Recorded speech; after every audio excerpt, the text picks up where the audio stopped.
যে মানুষগুলো মুনাফিক তারা আল্লাহর কাছে সবচেয়ে ঘৃণিত।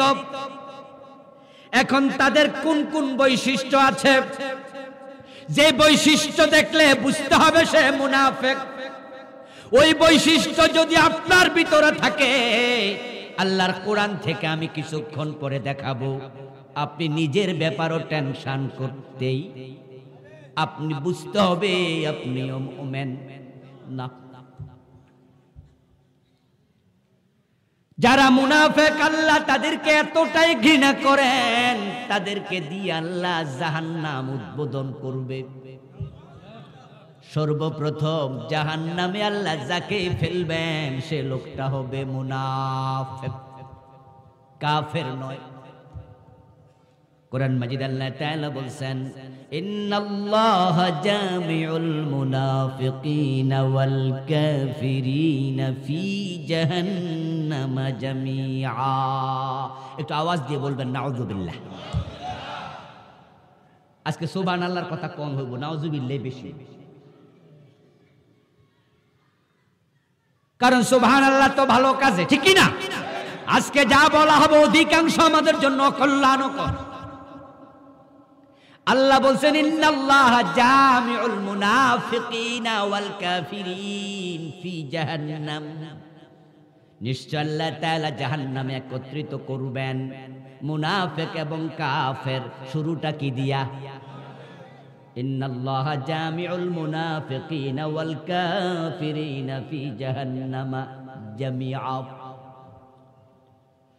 وعد الله المنافقين والمنافقات والكفار نار جهنم। আর আয়াতে কারিমাতে আল্লাহ তাআলা বলেন, وعد الله المنافقين والمنافقات والكفار। মুনাফিক পুরুষ, তারপরে মুনাফিক নারী, তারপরে আবার কাফের। আল্লাহ ওয়াদা করেছেন তাদেরকে তিনি ফেলে দেবেন নারা জাহান্নাম। কোথায়? ওয়াদাল্লাহুল মুনাফিকিনা ওয়াল মুনাফিকাতি ওয়াল কুফারা নারা জাহান্নাম খালিদিনা ফিহা। মুনাফিক কাফের জাহান্নামে থাকবে চিরকাল। হিয়া হাসবুহুম, তাদের জন্য জাহান্নামটাই যথেষ্ট। ওয়ালাআনাহুমুল্লাহ, মুনাফিক এবং কাফেরের উপরে আল্লাহর লানত। কে বলছে? চিৎকার দিয়া বলুন, কে বলেছে? আল্লাহ নিজে লানত দেব। ওয়ালাহুম আযাবুম মুকিম। আয়াতের শেষে বলে, এবং তাদের আযাবটা হবে চিরস্থায়ী, কোনো দিন বন্ধ হবে না। আমার ভাইয়েরা, আমরা ছোটকালে বোতলের মাঝে শিমের দানা পুরাইতাম। ওই শিমের দানা দিয়া গর্ত করে করে খেলতাম। একটা গাছ আছিল আমাদের কুমিল্লা, কইতো রওনা গাছ। এন আসেনি, নোয়াখালী আছে। ওই রওনার দানা আমরা বোতলের মাঝে পুরাই রাখতাম, গর্ত করে করে খেলতাম। বোতলের মাঝে রওনার দানা, শিমের দানা সবচেয়ে নিচে থাকে, সেটা সবার আগে ফেলেছি। যেটা একটা গর্ত খুঁড়ে যদি 100 ইট ফেলেন, সবচেয়ে নিচে কোনটা থাকবে? যেটা প্রথমে ফেলতেন। ইন্নাল মুনাফিকিনা ফিদ দারকিল আসফালি মিনান নার। মুনাফিকরা জাহান্নামে সবার নিচে। কেন? কারণ আল্লাহ তাদেরকে দিয়ে জাহান্নাম উদ্বোধন করবেন। তাদের উপর আল্লাহ এত খেপা কেন? কারণ হচ্ছে তারা ঘরের শত্রু। বাংলাদেশে ইসলাম নাই, আদালতে নাই, গণভবনে নাই, বঙ্গভবনে নাই। ইসলাম দিয়ে কেউ চলে না। ডিসি অফিস, টিওন অফিস, সরকারি অফিস, বেসরকারি অফিস, ইসলাম পাওয়া যায় না শিক্ষানীতিতে, পাওয়া যায় না অর্থনীতিতে, পাওয়া যায় না সমাজনীতিতে, পাওয়া যায় না রাজনীতিতে। ইসলাম কোনো অফিসে নাই, আদালতে নাই, কোথাও ইসলাম নাই। অথচ মুসলমান ৯০% জন। ইসলাম না থাকার জন্য মুসলমানগুলোর দায়ভার আছে না নাই?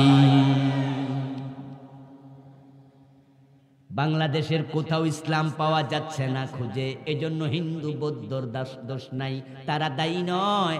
কারণ তারা সবাই মিলে ১০ জন, আর আমরা হলাম ৯০ জন।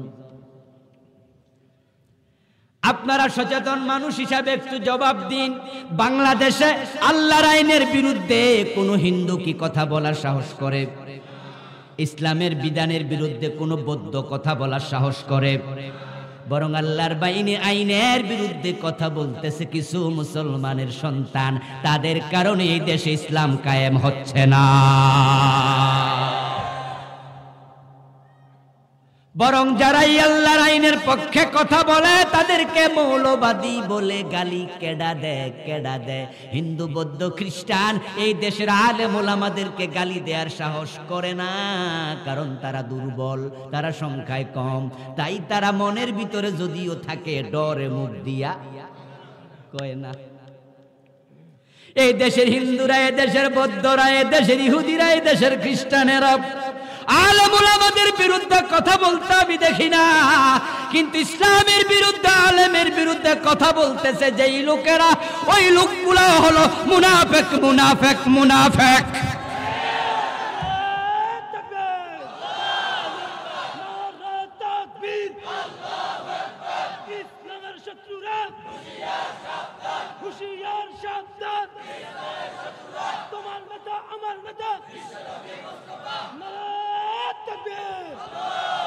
আমার ভাইয়ারা, ঘরে যদি দুশ্মন থাকে বিপদ কম না বেশি? আপনি দেখেন কোরআন মাজিদের সূরার দিকে তাকান, মুমিনদের নামে সূরা আছে, সূরাতুল মুমিনুন, অনেক লম্বা, ঠিক নি? মুমিনদের প্রশংসা করছে আল্লাহ, এই চরিত্র হবে মুমিনের। কোরআনে আবার সূরা কাফিরুন আছে, আসেনি? ওইটা মাত্র ৩ লাইন। ওরা ইসলামের দুশ্মন। ৩ লাইনে আল্লাহ বলে দিয়েছে কাফেররা এই। সূরা আছে মুনাফিকুন, এটা হলো ২১ লাইন। কাফিরুন ৩ লাইন, মুনাফিকুন কয় লাইন? এর মানে আল্লাহ বুঝাইয়া দিছে মুনাফিক কাফেরের চেয়ে ৭ গুণ বেশি খারাপ হবে। মুনাফিকেরা কাফেরের চেয়ে বেশি ক্ষতিকর হবে। ইসলামের সবচেয়ে বেশি দুশ্মনী, রাসূলের সবচেয়ে বেশি ক্ষতি করছে মক্কা মদিনার মুনাফিক সম্প্রদায়। তাদের লিডার ছিল আব্দুল্লাহ ইবনে উবাই। আব্দুল্লাহ ইবনে উবাই বিশ্বনবীর হাতে হাত রেখে কালেমা পড়েছিল, রাসূলের পিছনে নামাজ পড়েছিল। রাসূল সাল্লাল্লাহু আলাইহি ওয়াসাল্লাম তাকে তো বিশ্বাস করতেন। আব্দুল্লাহ ইবনে উবাইকে মদিনা রাষ্ট্র পরিচালনার জন্য যে মজলিসে শুরা ছিল, রাসূল তাকে মজলিসে শুরার সদস্য বানিয়েছিলেন। এই আব্দুল্লাহ ইবনে উবাই বিশ্বনবীর স্ত্রী, আমাদের মা হযরত আয়েশা রাদিয়াল্লাহু তাআলা আনহার চরিত্র নিয়ে পর্যন্ত প্রশ্ন তুলেছিল। রাসূল সাল্লাল্লাহু আলাইহি ওয়াসাল্লামের বিরুদ্ধে লোকদেরকে খেপায়া দিত। ও বন্ধু, মুনাফিকের চরিত্রগুলো আল্লাহ কোরআন মাজিদে চমৎকার করে তুলে ধরেছেন। আল্লাহ তাআলা ভালো করে জানেন কারণ তোর ঈমান আছে, কারণ তোর ঈমান নাই। মুখে কথা আছে, ঈমানের অন্তরে নাই, তার নাম মুনাফিক। এখন কার অন্তরে নাই জানার তো সুযোগ নাই। আপনার অন্তরে ঈমান আছে কিনা আমি জানি না, আমার অন্তরে আছে কিনা আপনি জানেন না, কিন্তু যিনি মানুষ বানাইছে তিনি জানে কিনা। তাই কোন মানুষগুলো মুনাফিক, বিশ্বনবী আল্লাহ নিজে বলেছেন আল্লাহ তাআলা বলার আগে প্রিয় নবী নিজেও জানতেন না তার সাহাবাদের ভিতরে মুনাফিক কারা কারা। বরং উহুদের যুদ্ধের দিন রাসূল সাল্লাল্লাহু আলাইহি ওয়াসাল্লাম যখন শুনলেন মক্কা থেকে 3000 কাফের আসতেছে মদিনা আক্রমণ করার জন্য, আল্লাহর হাবিব সাহাবায়ে কেরামকে নিয়ে মজলিসে শুরার মিটিং ডাকলেন। আবু বকর, ওমর, ওসমান, আলী বড় বড় সাহাবা, সেখানে আব্দুল্লাহ ইবনে উবাইকেও রাসূল দাওয়াত দিলেন। সেখানে পরামর্শের পর সিদ্ধান্ত হলো মদিনা থেকে মাত্র 3 মাইল দূরে উহুদ প্রান্তরে মোকাবেলা হবে। মুসলমান সেনাবাহিনীর সদস্য সংখ্যা হলো 1000। রাসূল সাল্লাল্লাহু আলাইহি ওয়াসাল্লাম তাদেরকে কয়েকভাবে বিভক্ত করলেন, কয়েকজন লিডার বানায়া দিলেন। তার মাঝে 300 জন সাহাবী, 300 জন মুজাহিদের লিডার বানালেন আব্দুল্লাহ ইবনে উবাইকে। রাসূল জানতেন না লোকটা মুনাফিক। মুনাফিক সেনা বড় কঠিন, আল্লাহ না জানাইলে রাসূলও জানে না। এই আব্দুল্লাহ ইবনে উবাইকে রাসূল বুঝলেনই না সে মুনাফিক। 300 জনের নেতা বানায়া পাঠাইলেন মাকামে সাউত নামক জায়গায় যাইয়া 300 জন মুজাহিদ লইয়া আসে, ফিরে চলে আসলো। সে বলল, মুজাহিদেরা, নেতার আনুগত্য করার ব্যাপারে তোমাদের ইলম কি বলো? তখন সাহাবায়ে কেরাম বললেন, এটা ফরজ। আল্লাহ বলেছে, আতিউল্লাহ ওয়া আতিউর রাসূলা ওয়া উলিল আমরি মিনকুম। তা আমি তোমাদের নেতা। মুজাহিদরা বলে, জি। কথা হলো আমার আদেশ মানা তোমাদের জন্য কি? সব মুজাহিদ বললেন, ফরজ। ফরজ হলে আমি অর্ডার করলাম তোমরা মদিনায় ফিরে চলো। সে কারণ ব্যাখ্যা করেছি। আজকে ভয়াবহ যুদ্ধ হবে, বদরের প্রতিশোধ নেবে। মক্কা থেকে 3000 কাফের এসেছে। এই যুদ্ধে যদি সব মুসলমান মরে যায় তাহলে ইসলাম পরবর্তীতে প্রচার করবে কে? লক্ষণ ভালো না। যুদ্ধে গেলে আজকে মারা পড়া লাগবে। তা আমরা 300 জন যদি বেঁচে থাকি কমপক্ষে ইসলামের কাজ তো চালাইতে পারবো। এ জাতীয় খোঁড়া যুক্তি দিয়া যুদ্ধের মাঠ থেকে পালায়া চলে আসছে। যুদ্ধের পর আল্লাহ তাআলা বিশ্ব নবীর কাছে কোরআনের আয়াত নাজিল করে দিলেন, ইযা রাআইতাহুম তুজিবুকা আজসামুহুম। ও নবী, এই লোকদের কিছু এমন চরিত্রওয়ালা আছে, চেহারা দেখলে আপনি খুশি হয়ে যাবেন। কত সুন্দর দাড়ি, কত সুন্দর টুপি, কত সুন্দর নামাজ। ইয়াকুলু তাসমা লিকাউলিহিম, যখন কথা বলবে ইসলামের পক্ষে আপনি আনন্দিত হয়ে যাবেন, কান দিয়ে শুনবেন। কিন্তু অথচ তাদের অন্তরে ঈমানটাই নেই। এখন আল্লাহর হাবিব কিভাবে চিনবে কে মুনাফিক? সেনা তো কঠিন। এবার আল্লাহ তাআলা 1 2 3 4 5 6 7 8 এভাবে করে করে তাদের কিছু চারিত্রিক বৈশিষ্ট্য বলে দিলেন। এই চরিত্র যার ভিতরে থাকবে বুঝতে হবে লোকটারই অন্তরে ঈমান নেই। কারা মুনাফিক আমরা জানি না। রাসূলের যুগে ছিল, আজকের যুগে থাকবে, ভবিষ্যতেও থাকবে। কিন্তু আমরা একজন মুনাফিক হয়ে মরতে চাই না। আমি আপনাদের সম্মুখে মুনাফিকের চারিত্রিক বৈশিষ্ট্যগুলো এখনই তুলে ধরছি, আপনারা কান পেতে পেতে শুনবেন। আর যখন দেখবেন এখানে আপনিও আছেন, আজকে তাওবা করার সিদ্ধান্ত নিয়ে বাড়ি যেতে, বরং এখানে তাওবা করে ফিরবেন। কারণ বাড়ি যাওয়ার আগেও মৃত্যু হওয়ার সম্ভাবনা আছে, বলা তো যায় না। নিজেকে নিয়ে টেনশন করুন, মুনাফিকের ক্ষমা নাই।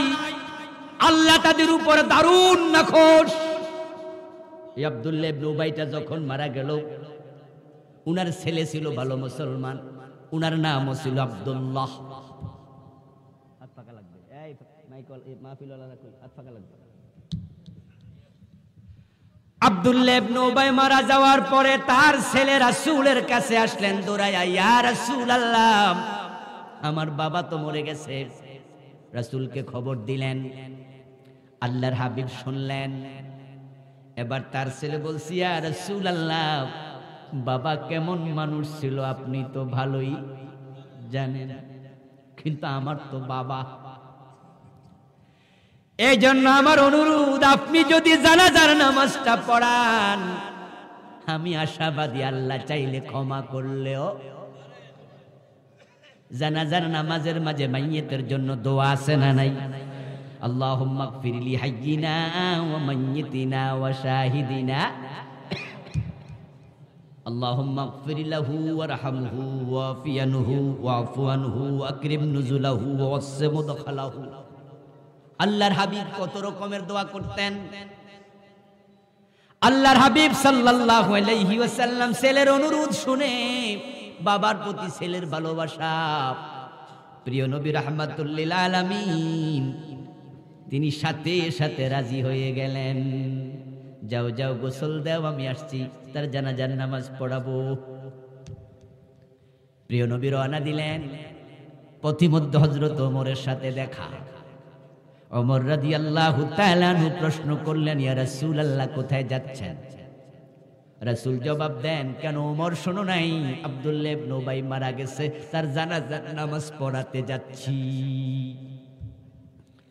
হযরত ওমর বলেন, ইয়া রাসূলুল্লাহ, তার মতো জালেম মরে গেছে, কিসের জানাজার নামাজ আপনি পড়াবেন? এত কষ্ট কোন কাফেরও আপনাকে দেয় নাই। ইসলামের বিরুদ্ধে তার মতো ষড়যন্ত্র কেউ করে নাই। আল্লাহ রাসূল বলেন, সব ঠিক, কিন্তু আমি তাকে ক্ষমা করে দিয়েছি। হযরত ওমর বলেন, ইয়া রাসূলুল্লাহ, আপনি তার জানাজার নামাজ পড়ায়েন না। আল্লাহর হাবিব বলেন, ওমর পথ ছাড়ো। হযরত ওমর সামনে দাঁড়িয়ে কথাগুলো বলছিলেন। আল্লাহর হাবিব পথ ছাড়ো বলার সাথে সাথে ওমর পথ ছেড়ে দিলেন। বিশ্বনবী সামনে হাঁটলেন, ওমর আবার পিছন দিয়ে গিয়ে রাসূলের জামা টান মারছে, এভাবে ধরছে, ধরে বলতেছে, ইয়া রাসূলুল্লাহ, আমি অনুরোধ করি আপনি তার জানাজার ইমামতি। সহিহ বুখারীতে এসেছে, সূরাতুত তাওবার একটি আয়াতের ব্যাখ্যা। এই আয়াতটি আমি একটু পরে শোনাচ্ছি আপনাদের। হযরত ওমর বলেন, সেদিন কোন সাহসে রাসূলের জামা টেনে ধরেছিলাম, মনে হলো আমার এখনো বুক কাঁপে। হযরত ওমর রাদিয়াল্লাহু তাআলা আনহু রাসূলের বয়সে ছোট, কিন্তু আবার রাসূলের শ্বশুর। ওমরের মেয়ে হযরত হাফসা রাদিয়াল্লাহু তাআলা আনহাকে রাসূল বিয়ে করছে। আবু বকরের মেয়ে আয়েশারে বিয়ে করছে। আবু বকরও ছিলেন শ্বশুর, হযরত ওমরও ছিলেন শ্বশুর। এখন আপনারা বলুন তো, যদি কেউ শ্বশুর হয় বাবে সাবে, সে কি একটু সিনিয়র থাকে না জুনিয়র হয়? কি হয়? বয়সে যদিও ছোট, বাপ সাবে, বাবা বাবা বাপ। এখন শ্বশুর আব্বা, বয়সে ছোট সাহাবী, জামা টেনে ধরেছেন, কারণ মেয়ের জামাই হিসাবে একটু হালকা মুরব্বী, তাই একটু ভাব সাবে জামা টেনে ধরছে। ও জামাই, যাইয়েন না। রাহমাতুল লিল আলামিন বলেন, ওমর তুমিও চলো। হযরত ওমর বলেন, বিশ্বনবী যখন যাবেনই সিদ্ধান্ত নিলেন, আমি জামাটা ছেড়ে দিলাম। ছেড়ে দিয়ে বললাম, ইয়া রাসূলুল্লাহ, আপনি আজকে আব্দুল্লাহ ইবনে উবার জানাজার নামাজ পড়াবেন, আপনি তার জন্য যতই দোয়া করবেন, আমি ওমর বলে দিলাম আজকে দোয়া কবুল হবে না। বিশ্বনবী বলেন, ওমর, ওহি আসা আমার কাছে, ফতুয়া তুমি দাও, ঘটনা কি? ওমা ইউদিরিক, এটা তোমারে কে জানাইলো? তুমি কেমনে জানলা আজকে দোয়া কবুল হবে না? হযরত ওমর বলেন, ইয়া রাসূলুল্লাহ, আপনি তো কোরআন থেকে তেলাওয়াত করে শুনিয়েছেন। আল্লাহ তাআলা বলছেন ইস্তাগফির লাহুম আও লা তাস্তাগফির লাহুম ইন তাস্তাগফির লাহুম 70 মাররাতান ফালান ইয়াগফিরাল্লাহু লাহুম। সুবহানাল্লাহ পড়েন। আল্লাহ তো কোরআনে বলছে এই জাতীয় মুনাফিকের জন্য ক্ষমা চাওয়া না চাওয়া সমান। যদি আপনি 70 বার ক্ষমা চান আল্লাহ ক্ষমা করবে না। বিশ্বনবী বলে ওমর আল্লাহ তো আমার ক্ষমা চাইতে এখনো মানা করে নেই। আল্লাহ আমার বলছে 70 বার ক্ষমা চাইলে ক্ষমা করবে না। আমি আল্লাহর কাছে আব্দুল্লাহ ইবনে উবাইর জন্য 70 বারের বেশি ক্ষমা চাইব। এত বড় শত্রুকে রাসূল ক্ষমা করে দিলেন, তার জন্য আল্লাহর কাছে 70 বারের বেশি ক্ষমা চাইবেন বলে মনের অভিব্যক্তি প্রকাশ করলেন। রহমাতুল লিল আলামিন, দয়ার সাগর, কাফেরকে ক্ষমা করে দেয়, মুনাফিকরে ক্ষমা করে দেয়, দুশমনরে ক্ষমা করে দেয়, যে জুলুম করছে তারে ক্ষমা করে দেয়। ওয়াফু আম্মান যালামাকা, আমাদেরকে বলে জালেম রে তোমরাও ক্ষমা করে দিও, কিন্তু সে নবীর উম্মত হইয়া আমরা তো ক্ষমা করি না, উল্টা বিনা দোষে ফাঁসিতে চড়াইয়া দেই।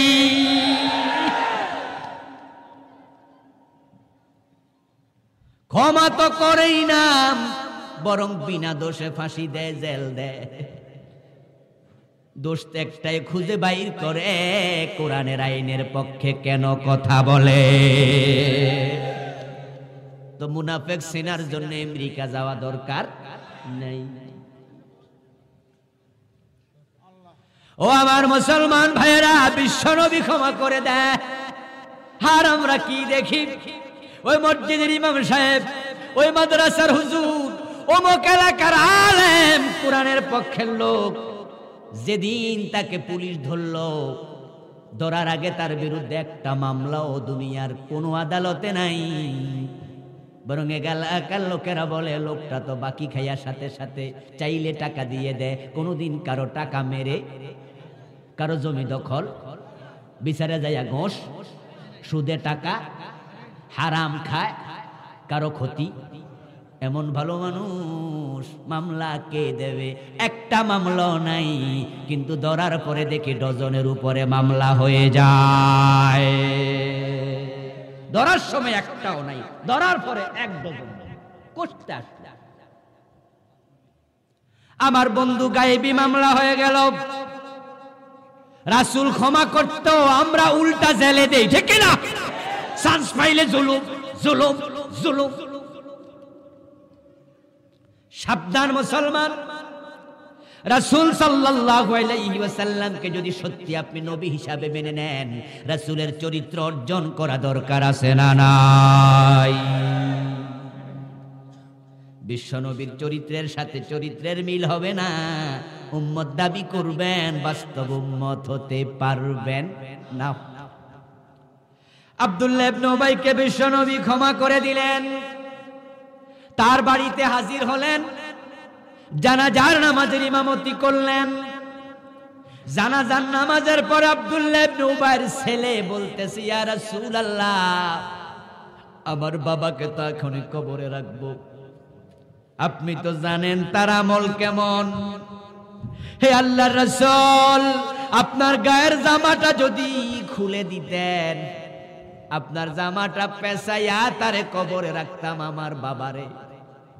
আপনার জামার ওসিলায় আল্লাহ চাইলেও ক্ষমা করতে পারে। মদিনার প্রেসিডেন্ট গায়ের জামাটা খুলে দিয়ে দিলেন। আব্দুল্লাহ ইবনে উবাইর লাশটাকে রাসূলের জামা দিয়া পেঁচানো হলো। তারপর রাসূল সাল্লাল্লাহু আলাইহি ওয়াসাল্লাম গেলেন লাশের কাছে, ওর মাথাটা নিজের রানের উপরে তুললেন, মুখ থেকে পবিত্র থুতু বের করে তার কপালের মাঝে, গালের মাঝে মেখে দিলেন। রাসূলের থুতুর উসিলায় যদি কবর আযাব বন্ধ থাকে। কবরে রাখা হলো ইবনে উবাইয়ের লাশ, কবরের মাটি সমান করে দেয়া হলো। জিবরিল আমিন হাজির, কোরআনের আয়াত আল্লাহ নাজিল করে দিলেন। হাফেজ ভাইয়েরা আমার সাথে একটু পড়তে পারেন গুনগুন করে।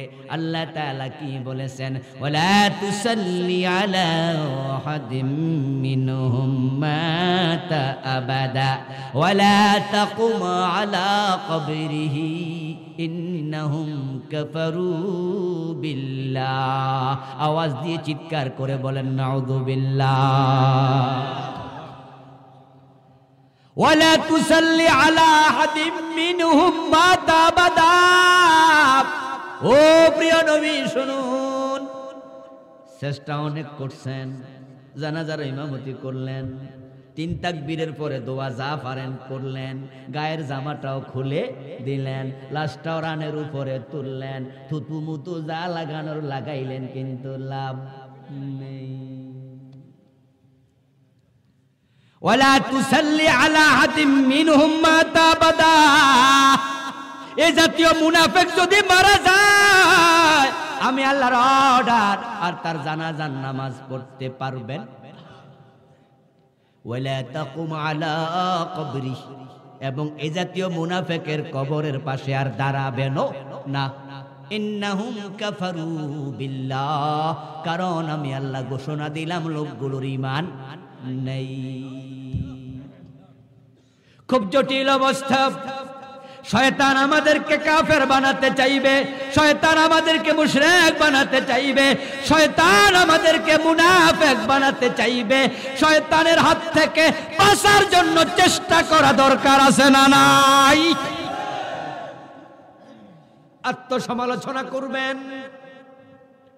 যদি মুনাফিকের কোনো আলামত আপনার ভিতরে পরিলক্ষিত হয়, এটা তাড়াতাড়ি সরায়া তাওবা করবেন। প্রিয় নবীর একজন সাহাবী ছিলেন, ওনার নাম ছিল হযরত হুযায়ফা ইবনুল ইয়ামান রাদিয়াল্লাহু তাআলা আনহু।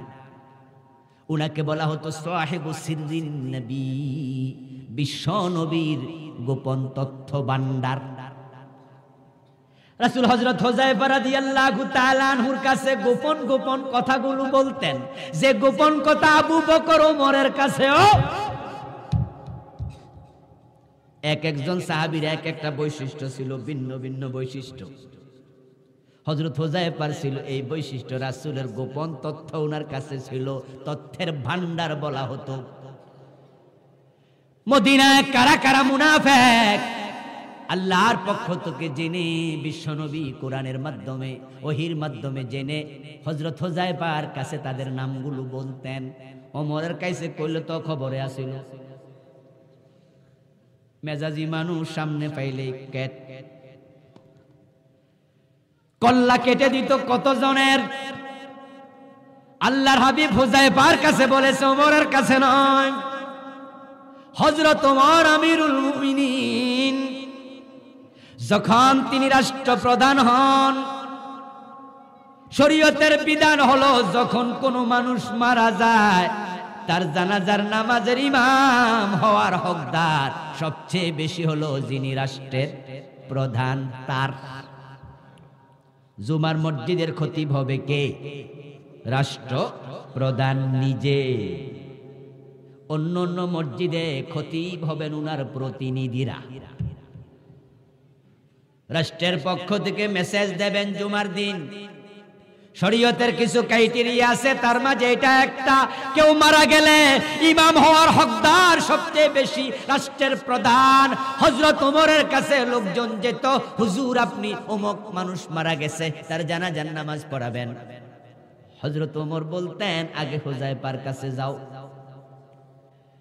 কারণ কে কে মুনাফিক আমি ওমর তো জানি না, কিন্তু জানে কে? তো হুযায়ফা যার নামাজ পড়তে রাজি হবে না, জানাজা পড়তে রাজি হবে না, আমি বুঝবো সে মুনাফিক, আমি ওমরও যাও না। আরে আগে হুযায়ফার কাছে যাও, হুযায়ফাকে গিয়ে বলো অমুক মারা গেছে, আপনি তার জানাজার নামাজে যাবেন নাকি? হুযায়ফা যদি বলে হ্যাঁ আসতেছি, ওমর বলতেন আমিও তার ইমামতি করতে রাজি আছি। আর হুযায়ফা যদি বলে না আমি ওমর ওখানে ইমামতি করব না, হযরত ওমর জানতেন হযরত হুযায়ফা রাদিয়াল্লাহু তাআলা আনহু মুনাফিকদের নাম জানেন।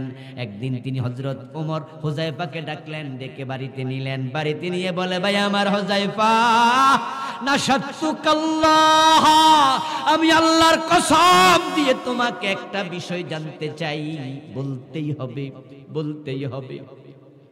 হযরত হুযায়ফা বলেন ওমর এত শক্ত করে কি জানতে চান বলুন।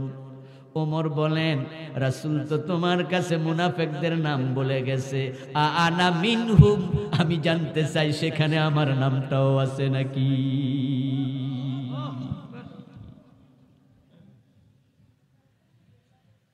হযরত ওমর প্রশ্ন করে আল্লাহর কসম দিয়া, নাশাতুকাল্লাহ আনা মিনহুম, ক্বালা ওয়াল্লাহি লা। হযরত হুযায়ফা চিৎকার দিয়ে বলেন বলেন কি বলেন কি, আমি আল্লাহর কসম করি বলি সেখানে আপনার নাম নেই। হযরত ওমরের এই চিন্তা কেন আসলো? এই চিন্তা আসার পিছনে কারণ নবী ছাড়া কারো ঈমানের গ্যারান্টি নেই। রাসূলের সাহাবী ছিল মুরতাদ হয়ে গেছে, এমন সাহাবীর ঘটনাও আছে না নাই? ওমর টেনশন করে আমার জানি কি খবর। কোরআনের মাঝে আল্লাহ তাআলা বনি ইসরাইলের একজন ব্যক্তির আলোচনা করেছেন যার নাম হলো বালাম ইবনে বাউর। সে অনেক বড় আল্লাহওয়ালা ছিল, মুজাবুদ দাওয়া, মুস্তাজাবুদ দাওয়া, দোয়া করতে দেরি কবুল হতে দেরি নাই। আল্লাহ কোরআনে খবর দেয় ওই লোকটা কাফের হয়ে মরেছে। আমি মুনাফিকদের আলামতগুলো বলা শুরু করলাম। আমরা সবাই নিজের ব্যাপারে আল্লাহর কাছে দোয়া করতে চাই। মুনাফিকদের যত চারিত্রিক বৈশিষ্ট্য আছে আল্লাহ যেন আমাদের ভিতরে একটাও না রাখে, বলেন আমিন। এক নাম্বার বৈশিষ্ট্য হলো মুনাফিকরা হবে দ্বিমুখী। ইযা লাকুল্লাযীনা আমানু ক্বালু আমান্না। মুনাফিকদের প্রথম স্বভাব হলো মুমিনদের কাছে আসলে মুমিন সাজে। ওয়াইদা খালাউ ইলা শায়াতিনহিম ক্বালু ইন্না মাআকুম। যখন শয়তানের কাছে যায় তখন তাদের বেশ ধরে। এখন আমাদের দেশে দুমুখী চরিত্রের লোকের অভাব নাই। মাহফিলে এসে জিন্দাবাদ নে 10,000 টাকা দিয়া, আবার মমতাজ বেগমের গানও 20,000 দিয়ে দেয়। দুই জায়গাতেই যায়। মাহফিলে এসে বলে আবুল কালাম আজাদ হুজুরকে আনছেন কেন, আরো বড় হুজুর কি নাই? মাহফিল কমিটির লোক কানে কানে কয় বড় হুজুর তো আছে কিন্তু টাকা একটু বেশি লাগে। আমি তো আছি 1 লাখ দিয়া দিলাম, আগামীবার আরো বড় মাহফিল। আপনারা কইছেন মারহাবা। কয়দিন পরে আইয়ুব বাচ্চুর গানের জন্য 2 লাখ দিয়া, সেখানেও কয় একতারা দেখিলে মনে পইরা যায়। আমার ভাইয়েরা, গানের মজলিসও নেতা, আবার মাহফিলও নেতা, মসজিদও নেতা। ওই নেতা আবার মন্দিরে মূর্তি উদ্বোধন করে, এমনও আছে না নাই?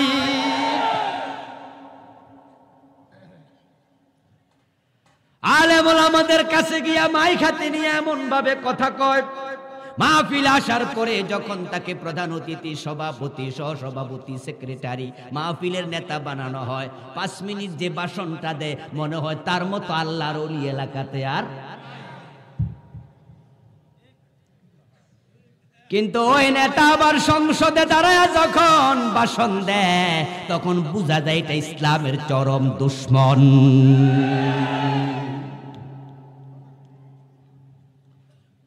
إذا لقوكم قالوا آمنا وإذا خلوا أدوا عليكم الأنامل من الغيظ। আল্লাহ কোরআনে কয় যখন আলেমদের সাথে মিশবে, মোমেনদের সাথে মিশবে, হুজুর হুজুর আপনি এত ভালো, আমাদের মসজিদের ইমাম সাহেব আহা আলেমের পক্ষে এমন সাপাই গায়। কিন্তু যখন দেখে ওই আলেম এমপি হয়ে গেছে, চেয়ারম্যান হয়ে গেছে, ও আলেম মন্ত্রী হয়ে গেছে, তখন কয় রাজাকারের গাড়িতে দেশের পতাকা কেন? আলেম কোটিপতি হইলে, পয়সাওয়ালা হইলে তখন আর সহ্য করে না। মসজিদের ইমামের বেতন বাড়াইতে কইলে কুটনামি করে বেতন বাড়াতে দেয় না। সামনে হুজুর হুজুর করে, মুখে একটা, অন্তরে ভিন্নতা। এমন মসজিদ কমিটির সদস্য আছে না না?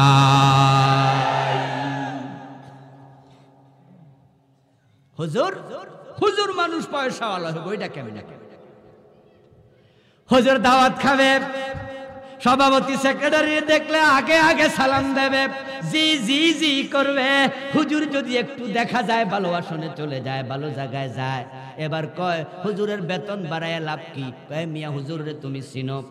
এই হুজুর আমাদের এখানে জুমা পড়ায়, আমরা মাসে দেই 15,000, অথচ মাহফিলে গেলে এক রাইতে দেয় 15,000, 20,000, 30,000।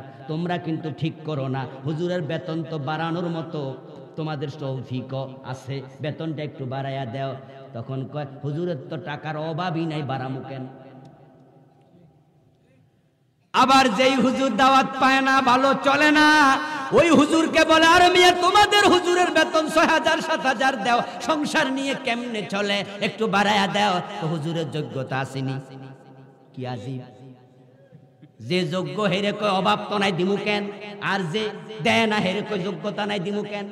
এর মানে হলো আলেমদের উন্নতি সহ্য হয় না। আলেম ওলামা গাইলে আঙ্গুল কামড়া, এমন জালেম আছে না নাই? আলেম ওলামাদেরকে সামনে পেলে যে হুজুর করলেন, ওই ইমাম যদি কোনোদিন একটু ভুল করে কোনো বিষয়ে, চা দোকানে বসে টেবিল থাপড়ায়া গরম কইরা ফেলে আলেমের বিরুদ্ধে, এমন কিছু লোক আছে না নাই? যারা মানুষের সাথে দ্বিমুখী আচরণ করে, মুখে একটা অন্তরে আর একটা, তারাই হলো মুনাফিক। আমরা যখন পরিবারে কথা বলি, সমাজে কথা বলি, বাস্তবে লোকজনের সাথে লেনদেনে কথা বলি, তখন মুখে একরকম, অন্তরে আছে ভিন্ন রকম। এমন কথা বলার লোক দুই একজন আজকের মাহফিলও আছে না নাই? ভালো করে শুনুন, এমন যেন কোনোদিন না হয়। মুখে একটা, অন্তরে আর একটা, এমন হওয়া মোটেও ঠিক না। এটা হলো মুনাফিকের 1 নাম্বার আলামত। এই স্বভাব যাদের ভিতরে আছে, তারা আজ থেকে স্বভাব সরাইয়া দেন। যেটা আপনার মুখে আছে, অন্তরে আছে, সেটাই বলুন। কিন্তু অন্তরে যেটা আছে, মুখে বলতে গেলে পরিবেশ নষ্ট হবে, সম্পর্ক খারাপ হবে, ঝামেলা তৈরি হবে। তাহলে উল্টাটা বলা দরকার নাই, প্রয়োজনে চুপ থাকুন। অন্তরে একটা, মুখে আর একটা, এটা হওয়া যাবে না। কারো ব্যাপারে আপনার অন্তরে আছে যে লোকটা ভালো না, লোকটা আসলে খারাপ, আপনার কাছে ধরাও পড়ছে, কিন্তু আপনি সামনাসামনি অযথা প্রশংসা করবেন।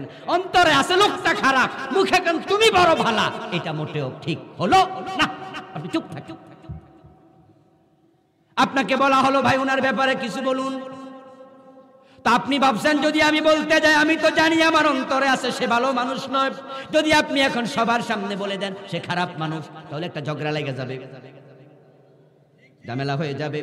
তাহলে আপনি প্রয়োজনে বলুন সরি, আজকে তার ব্যাপারে আমি কথা বলতে রাজি নই। কিন্তু অন্তরে আছে একটা, মুখে বললেন ভিন্নটা, এটা মুসলমানের আলামত না। মুনাফিকদের দ্বিতীয় আলামত হলো, মুনাফিকেরা আল্লাহর আইন মানতে কখনো রাজি হবে না। এইখানে আপনারা অনেকে ধরা পড়ে যাচ্ছেন, কারণ আল্লাহর আইনের ব্যাপারে বাংলাদেশের লাখ লাখ নামাজি এখন একমত হতে পারে নাই। আমি যেটা বুঝি, আমার বয়সে দেখেছি, জেনেছি, বুঝেছি, শুনেছি যাহা, তার আলোকে আমি বলতে চাই, এই দেশে যদি শুধু নামাজিরা আল্লাহর আইনের পক্ষে এসে যেত, কোন জালেমেরা আল্লাহর আইন ঠেকাতে পারত না। শুধু নামাজিরা একমত হলে হতো। আমার বন্ধু বলুন তো, তাবলীগ জামাতের সাথে যারা দাওয়াতি কাজ করে তাদের অধিকাংশ নামাজি না বেনামাজি? পীর সাহেবের মুরিদ যারা বন্ড পীর বাদ দেন, যারা একবারে বেনামাজি কাট্টা ভণ্ড সেগুলো বাদ দেন, যারা আমাদের বাংলাদেশে সরসিনা বলেন, চরমনাই বলেন, আমাদের দামতি বলেন, সিঙ্গুলা বলেন, এই যে পীর সাহেব হুজুররা আছে জৈনপুর বলেন, তাদের মুরিদেরা অধিকাংশ বেনামাজি না নামাজি? 3.5 লাখ মসজিদের ইমাম যারা আছে তাদের সাথে লাখ লাখ নামাজি লোক আছে না নাই? এক এক মসজিদে 100, 200, 500 নামাজি। যদি আমরা শুধু নামাজিরা বলতাম মসজিদে যে আল্লাহর আইন মানি, মসজিদের বাহিরেও সে আল্লাহর আইন মানবো, জালেমরাও লেজ গুটে পালাতো, না হয় আমাদের দলে যোগ দেয়া লাগতো। কিন্তু আল্লাহর আইনের কথা শুনলে হাজারো নামাজি আছে চেহারা কালো হয়ে যায়। মসজিদে আল্লাহর আইনের কথা বললে একজনও দ্বিমত করবে না। একটা মসজিদে 500 লোক নামাজ পড়ে জুমা, 1000 লোক জুমার নামাজ পড়ে। সবাই মসজিদে ডান পা দিয়ে ঢুকবে, বাম পা দিয়ে বের হয়, আল্লাহু আকবার বলে নামাজ শুরু করে, সালাম ফিরে নামাজ শেষ করে। ইমাম সাহেব যদি 1 রাকাত পড়ে জুমার দিন ভুলে বসা যায়, মুসল্লিরা বসবে না লোকমা দেবে? ইমাম সাহেবকে লোকমা দেবে সব মুসল্লি। ইমাম যদি কারো বাবা হয়, ছেলে বাবার সাথে বসবে না, ছেলেও লোকমা দেবে। দেখেন আল্লাহর আইনের ব্যাপারে সবাই একমত, রাসূলের সুন্নাহর ব্যাপারে সবাই একমত মসজিদে। কিন্তু সেই মুসল্লি মসজিদ থেকে বের হয়ে যখন আদালতের চেয়ারে বসে হাকিম হইয়া রায় দেয়, আল্লাহর আইনে একটা রায়ও দেয় না।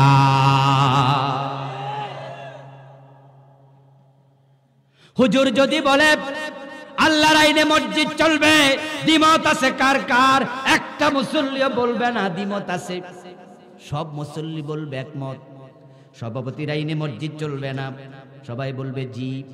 সেক্রেটারির আইনে মসজিদ চলবে না, সবাই বলবে জি। আমি ইমাম, আমি ভুল করলে আমাকেও লোকমা দেবেন, সবাই বলবে জি। আমার আইনেও মসজিদ চলবে না, মসজিদ চলবে কার আইনে? এটা সবাই বলুন কার আইনে? সব মুসল্লিকে এতদিন একটা শক্ত হুজুর, সভাপতির আইনও চলবে না, সেক্রেটারি আইনে চলবে না, হুজুরের আইনও চলবে না, আল্লাহর আইনে চলবে। 1000 মুসল্লি সবাই একমত জি। এবার হুজুর যদি বলে যে আল্লাহর আইনে মসজিদ চলবে, ওই আল্লাহর আইনে সংসদ ভবনও চলবে। মুসল্লি 2 ভাগে ভাগ হবে, সাথে সাথে 1 ভাগ বলবে জি, আর 1 ভাগ মাথাটা নোয়াইয়া মনে মনে কইব হুজুর রাজনীতি শুরু করছে। আসরের টাইমে চা দোকানে বসে বলবে হুজুরটা বালা না। কোরআন থেকে আবার শুনুন আল্লাহ তাআলা কি বলেন। আল্লাহ পাক রব্বুল আলামিন বলেন, ওয়ায়াকুলুনা আমান্না বিল্লাহ, মুনাফিকরা বলবে আল্লাহর উপর ঈমান এনেছি, ওয়া বির রাসূল, রাসূলের উপর ঈমান এনেছি। সুম্মা ইয়াতাওয়াল্লা ফারিকুম মিনহুম মিন বাদি যালিকা, কিন্তু কিছুক্ষণ পরে তারাই আবার মুখ ফিরিয়ে নেয়। ওয়া মা উলাইকা বিল মুমিনিন, তারা আসলে মুমিন হতে পারে নাই। ওয়া ইযা দুউ ইলাল্লাহি ওয়া রাসূলিহি, তাদেরকে যখন ডাকা হবে আল্লাহর দিকে আসো, রাসূলের দিকে আসো, লিয়াহকুমা বাইনাহুম, আল্লাহ রাসূলের দিকে কেন আসো? আল্লাহ এবং রাসূলের আইনে আমরা হুকুম ফয়সালা দিতে চাই। ইনাল হুকমু ইল্লা লিল্লাহ, আল্লাহ ছাড়া কারো হুকুম চলবে না। আমরা যে বিচার করতে চাই হাকিম হইয়া, দেশ চালাতে চাই নেতা হইয়া, ব্রিটিশ আইনে চলবে না, আল্লাহ এবং রাসূলের আইনে আসো। এবার আল্লাহ কয় শোনো, ইযা ফারিকুম মিনহুম মুরিদুন, যারা বলছিল আল্লাহরে বিশ্বাস করি, রাসূলরে বিশ্বাস করি, তাদের মাঝে কিছু লোক আস্তে করে মুখ ফিরিয়ে নেবে। ও নবী, তারাই হলো মুনাফিক। আল্লাহ তাআলা আরো স্পষ্ট করে বলছেন আরেক সূরাতে, সূরা নিসার 60 নম্বর আয়াত। আপনি মুনাফিক কিনা আপনি এখনই বুঝবেন।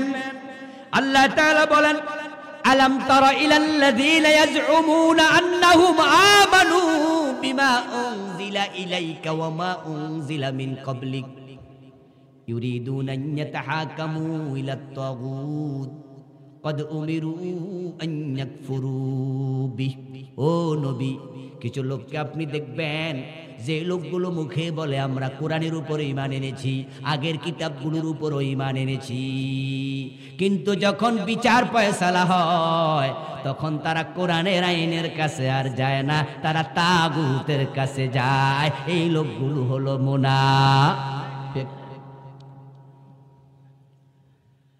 আমার বন্ধু, বিচার ফয়সালার ক্ষেত্রে কোরআনের আইনের কাছে যারা যেতে চায় না তারা মুনাফিক, তারা মুনাফিক।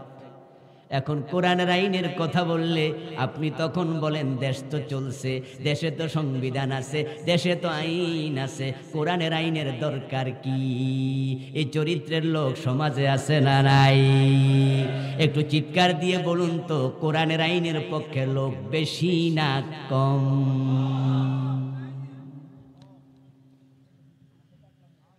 কোরআনের আইনের পক্ষে লোক কম, নামাজের পক্ষে আছে, রোজার পক্ষে আছে, হজের পক্ষে আছে, যাকাতের পক্ষে আছে, কিন্তু আল্লাহর কোরআন দিয়ে দেশ চালাতে হবে এটা বললে রাজি হয় না।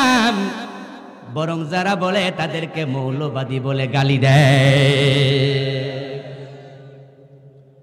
আল্লাহ তাআলা চমৎকার ভাবে আরেক সূরাতে বলতেছেন, ইযা কিলা লাহুম তাআলাউ ইলা মা আনজালাল্লাহ ওয়া ইলার রাসূল।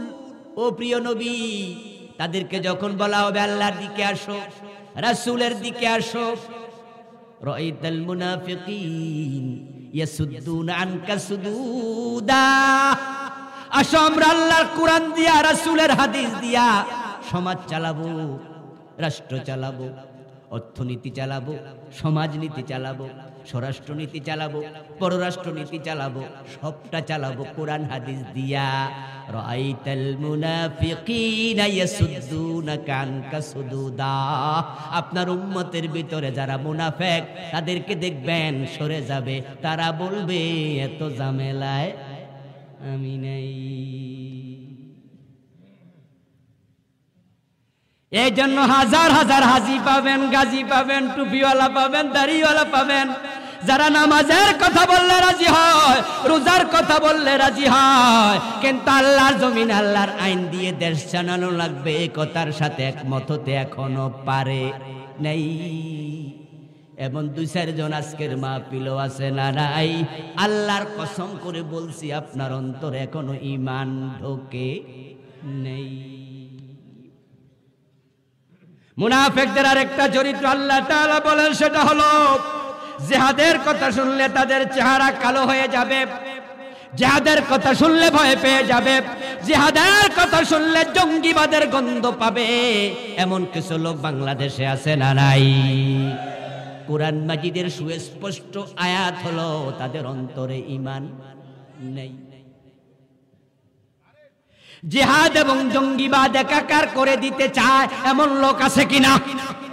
জিহাদের কথা মানুষ এখন ডরে আর কয় না, হুজুররা আলোচনা করে না, কারণ জিহাদি বই পাইছে, বাইল মামলা দেয়, জঙ্গিবাদের মামলা দেয়।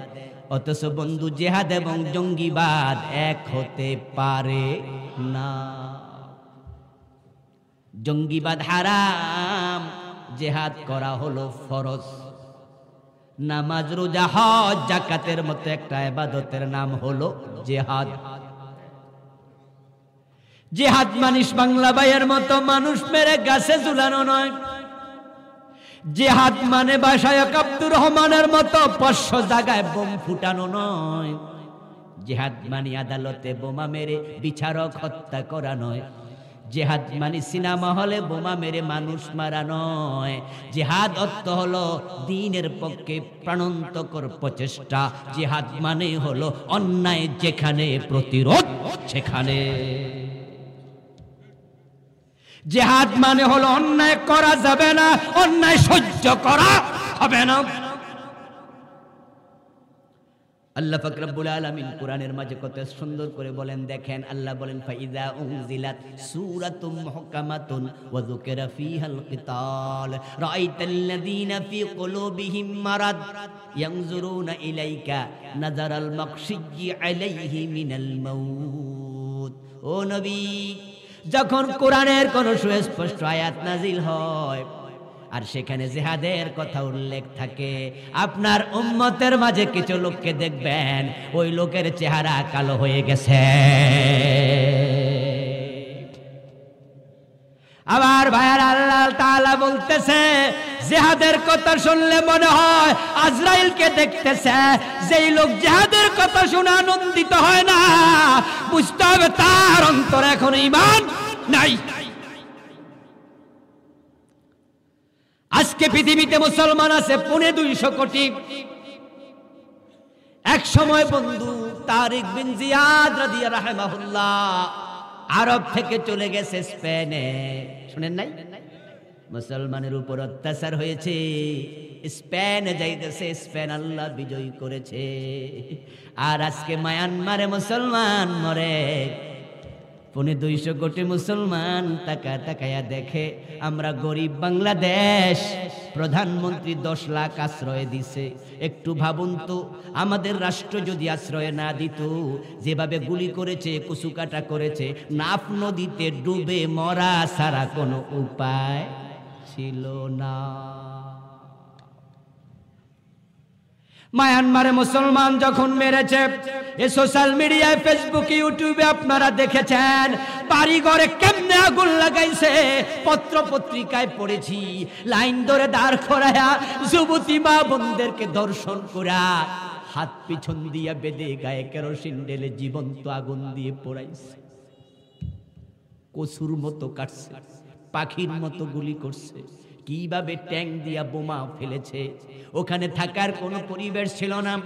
ওই উখিয়া সীমান্তে আমি 3-4 বার গিয়েছি, টাকা নিয়ে পয়সা নিয়ে প্রথম দিকে গিয়েছি। এমন লোকদের সাথে কথা বলেছি, তারা কথা বলে বাংলা ভাষায়, আমাদের চট্টগ্রামের আঞ্চলিক ভাষা মায়ানমারের মুসলমানরা কথা বলে, বুঝতে খুব কঠিন নয়। যারা আমরা চিটাঙের ভাষা কিছু বুঝি, বুঝাই যায়। আমি এমন লোকের সাথে কথা বলেছি, বলেছে হুজুর নিজের স্ত্রী, নিজের মা, সন্তান নিয়ে পালিয়ে এসেছিলাম, কিন্তু অনেক পথ হাঁটার পরে মার হাঁটতে পারে না। এখন বুড়া মারে কি করি, কান্দিনি, একটু আসলাম, পরে নিজেও দুর্বল হয়ে গেলাম। পরবর্তীতে মা বলে তোরা যা, আমারে রেখে যার কি করবি, নিজের জান লইয়া চলে এসেছি, মা কোথায় এখন আর জানিও না। আরেক ভদ্রলোকের সাথে কথা বললাম, সে বলল হুজুর আমার পার্সোনাল প্রাইভেট কার ছিল, আমি ওখানকার একজন বড় ব্যবসায়ী, ব্যাংকে কত টাকা আছে, কিন্তু জানটা লইয়া এক কাপড়ে পলাই আসছি, এখন লাইনে দাঁড়ায় আমিও ভিক্ষা করি। আপনারা আমাদেরকে চাল ডাল দেন, সরকার আমাদেরকে রিলিফ দেয়, জাতিসংঘ খাবার দেয়, এখন আমিও সেখানে ভিক্ষুক, কিচ্ছু নাই। বাংলাদেশ গভর্নমেন্ট যদি 10-15 লাখ মায়ানমারের মুসলমানকে দেশে ঢুকতে না দিত, ওখানে থাকতে পারে না, গুলি দেয়। বাংলাদেশের পুলিশ, বিজিবি যদি গুলি করে সরাতো, যেত কোথায়? নাফ নদীতে ডুবে মরা ছাড়া উপায় ছিল না। 250 কোটি মুসলমান তাকায়া দেখে, কারণ তারা জিহাদ ভুলে গেছে।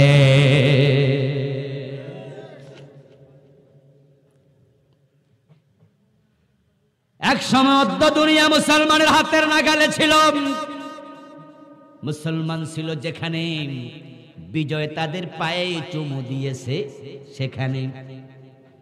স্পেন আমরা 700 বছরের বেশি শাসন করেছি, রোম আমরা শাসন করেছি, পারস্য আমরা শাসন করেছি, ভারত উপমহাদেশ 1000 বছরের বেশি মুসলমানরাই শাসন করেছে। কবি নজরুল বলেছেন, অর্ধ পৃথিবী করেছো শাসন, ধুলার তখ্তে বসে, খেজুর পাতার প্রাসাদ তোমার বারে বারে গেছে খসে। জিহাদের কথা শুনলে যারা ভয় পায়, তাদের অন্তরে ঈমান নাই। আল্লাহ পাক রব্বুল আলামিন কত চমৎকার করে বললেন, ফালাম্মা কুতিবা আলাইহিমুল কিতাল ইদা ফারিকুম মিনহুম ইয়াখশাউনান নাস কা খাশিয়াতিল্লাহ আও আশাদ্দা খাশিয়া। হে রাসূল, যখন জিহাদের আয়াত নাজিল হয়েছে, কিছু মুসলমানের সন্তান এমন ছিল, তাদের অন্তরে এমন ভয় ঢুকেছে, তারা মানুষরে এমন ভয় পায়, এত ভয় আল্লাহরেও পায় না। তখন তারা আপনার কাছে এসে বলে, রব্বানা লিমা কাতাবতা আলাইনাল কিতাল। আপনাকে এসে তারা বলে, হুজুর আল্লাহর একটু বলেন। আমরাও বলি, আল্লাহ জিহাদটা কেন ফরজ করলা? লাউলা আখরতানা ইলা আজালিন করিব। জিহাদটা যদি আরো কয়দিন পরে ফরজ করতে ভালো ছিল, আমরা মরে যাইতাম আরামে, আমার নাতিরা করত। এই যে আমার সাথে আছেন এখানে কয়েকশো হাজারের উপরে মুসলমান এখানে আছেন, এই মিডিয়ার মাধ্যমে শুনে ফেলবে আরো হাজার হাজার লাখ লাখ। আপনাকে যদি আমি প্রশ্ন করি, জিহাদ নামক একটা ইবাদতের কথা কোরআনে আছে না নাই? জবাব দিন, আছে না নাই? ওই জিহাদের ব্যাপারে আপনি কি করছেন? আপনার ভূমিকা কি? আপনি কতটুকু রাজি? নিজের প্রশ্ন করুন। বরং জিহাদের কথা শুনলে কত আলেম আছে, তারাও চেহারা কালো করে ফেলে। কেউ কেউ বলে জিহাদের দরকার নাই, কেউ কেউ বলে জিহাদ আগে ছিল এখন মানসুখ হয়ে গেছে, কেউ কেউ বলে জিহাদের কথা কই আমারে মামলায় ফেলবা নাকি? কারণ জিহাদের কথা কইলে তো মামলা খাওয়া লাগে জঙ্গিবাদের। কান খুলে শোনো মুসলমান, রাসূলের একজন সাহাবী পাওয়া যাবে না যিনি জিহাদের ময়দানে যায় নাই। রাসূলের একজন সাহাবী ছিল অন্ধ, ওনার নাম ছিল আব্দুল্লাহ ইবনে উম্মে মাকতুম রাদিয়াল্লাহু তাআলা আনহু। ওনার জীবনী পড়বেন। ডক্টর আব্দুল মাহবুব স্যার সাহাবীদের জীবনী নিয়ে চমৎকার বই লিখেছেন। বইয়ের নাম আসহাবে রাসূলের জীবন কথা, 7 খণ্ড আছে। ইবনে মাকতুমের জীবনী পড়েছি, খুব ভালো লাগলো পড়ে। ওই আব্দুল্লাহ ইবনে উম্মে মাকতুম হযরত ওমরের খেলাফতকালে তিনিও যুদ্ধের মাঠে শহীদ হয়েছে। অন্ধ সাহাবী আব্দুল্লাহ ইবনে উম্মে মাকতুম ইয়ারমুকের যুদ্ধে গজওয়ায়ে কাদেসিয়াতে শহীদ হয়েছে। গজওয়ায়ে কাদেসিয়াতে যায় অন্ধ সাহাবী, হযরত ওমরের কাছে এসে বললেন, ওমর আমি এই যুদ্ধে যাব, বয়স আমার শেষ দিকে চলে যাচ্ছে, আমার কত সঙ্গী জিহাদ করে শহীদ হয়ে জান্নাতে চলে গেছে, আমার পরিচিত কতজন যুদ্ধের মাঠ থেকে গাজী হইয়া আমল নামায় সওয়াব ভর্তি করে বাড়িতে ফিরেছে, আমার চোখ নাই, আমার রাসূল যুদ্ধে নেয় নাই। মসজিদে নববীর ইমামতির দায়িত্ব দিয়ে যেত, ওমর আবু বকরও নেয় নাই, ওমর আপনিও নেন না, কিন্তু আমি একটা দরখাস্ত এনেছি, এই যুদ্ধে আমাকে নিতে হবে, ফিরানো যাবে না। হযরত ওমর তার আগ্রহ দেখে বললেন, আব্দুল্লাহ যুদ্ধে গিয়া তুমি করবাটা কি সেটা বলো।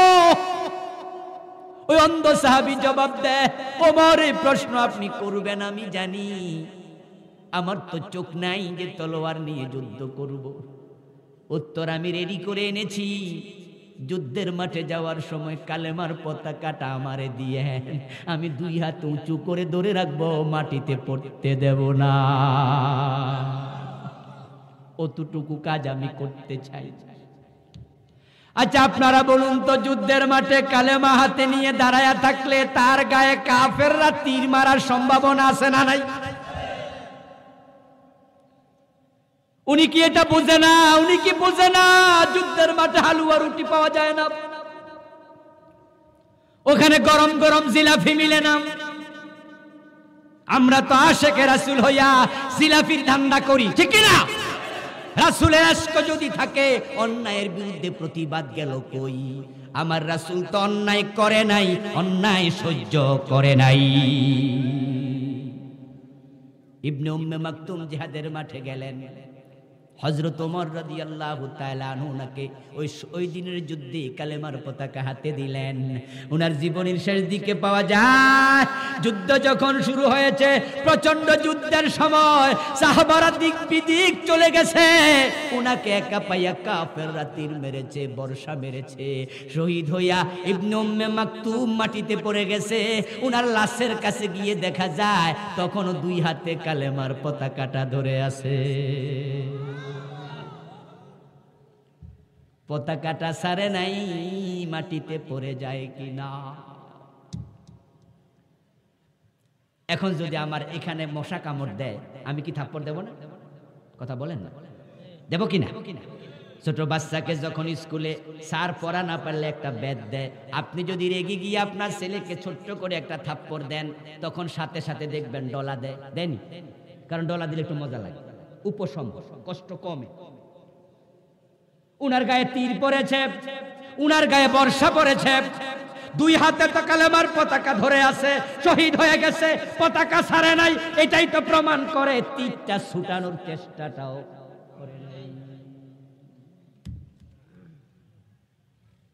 আচ্ছা, রাসূলের স্ত্রী হযরত আয়েশা যুদ্ধের মাঠে গেছে, এমন হাদিস আছে না নাই? কথা বলেন না ভাইয়েরা, শোনেন না জীবনে? জঙ্গে জামালে মা আয়েশা নিজে হাজির হয়েছে। উহুদের যুদ্ধে রাসূলের মেয়ে ফাতেমা শরীক হয়েছে। অসুস্থ সাহাবা মুজাহিদদেরকে ঢালে করে পানি এনে এনে চিকিৎসা দিছে। খয়বারের যুদ্ধে রাসূলের ফুফি হযরত সাফিয়া বিনতে আব্দুল মুত্তালিব রাদিয়াল্লাহু তাআলা আনহা নিজে যুদ্ধের মাঠে একজন ইহুদিকে নিজ হাতে হত্যা করেছে। রাসূলের মহিলা সাহাবীরা যুদ্ধে যায়, রাসূলের স্ত্রী যুদ্ধে যায়, অন্ধ সাহাবী জিহাদে যায়। ওই জিহাদের কথা শুনলে তোমার জঙ্গি জঙ্গি মনে হয়, তোমার অন্তরে ঈমান আছে কইল কে?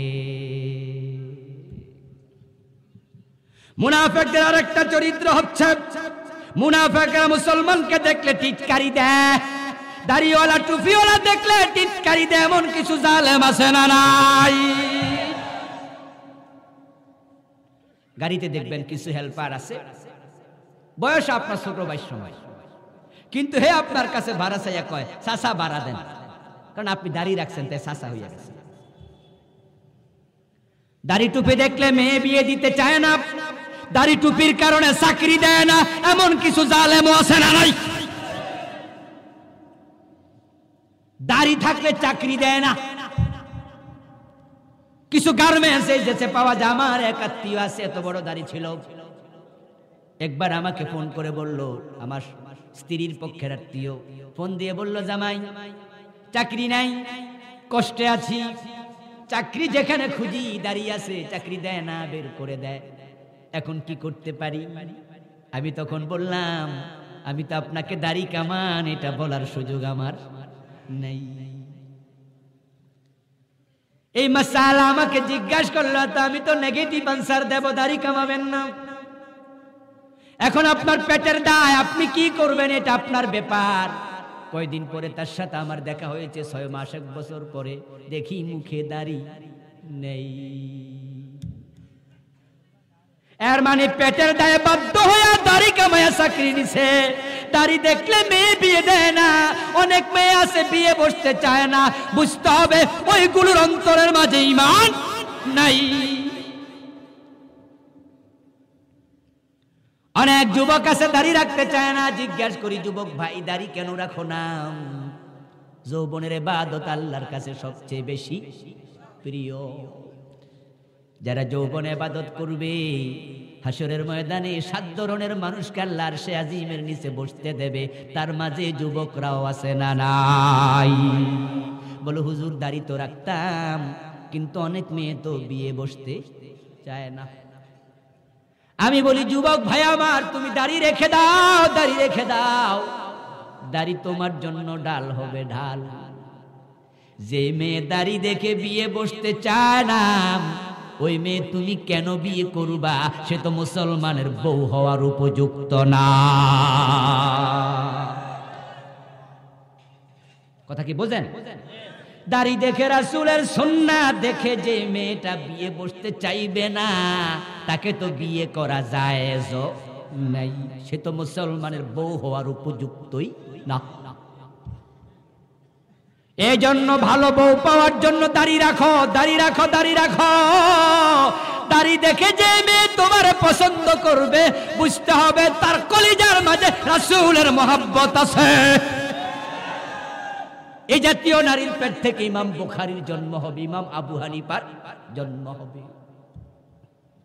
আর যে মেয়ে দাড়ি পছন্দ করে না, এমন মুনাফিক মায়া মেয়ে বিয়ে করো না, তার পেটে ডিপজল এরশাদ শিকদার জন্ম হবে, ভবিষ্যৎ নষ্ট হবে।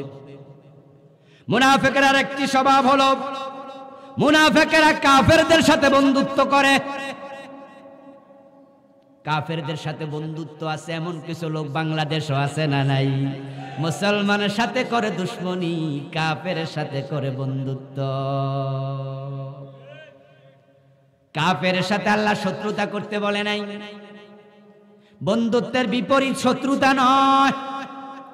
যেমন ধরুন বন্ধু লোকাল বাসে চড়ে আপনি এখান থেকে ঢাকা গেলেন, আপনার নোয়াখালী থেকে ঢাকা রওনা দিলেন, পাশের সিটে যে লোকটা বসে আছে ওই লোকটা কি আপনার বন্ধু? কথা বলেন না কেন? এই যে স্যার আমার পাশে বসে আছে, এই 1.5 ঘন্টা 2 ঘন্টা, উনি কি আমার বন্ধু? তাই বলে কি আমার শত্রু? তাহলে বন্ধুত্বের বিপরীত শত্রুতা নয়। আল্লাহ বলেছে কাফেরদেরকে বন্ধু বানায়ও না। লা ইয়াত্তাখিযুল মুমিনুনাল কাফিরিনা আউলিয়া মিন দুনিল মুমিনিন।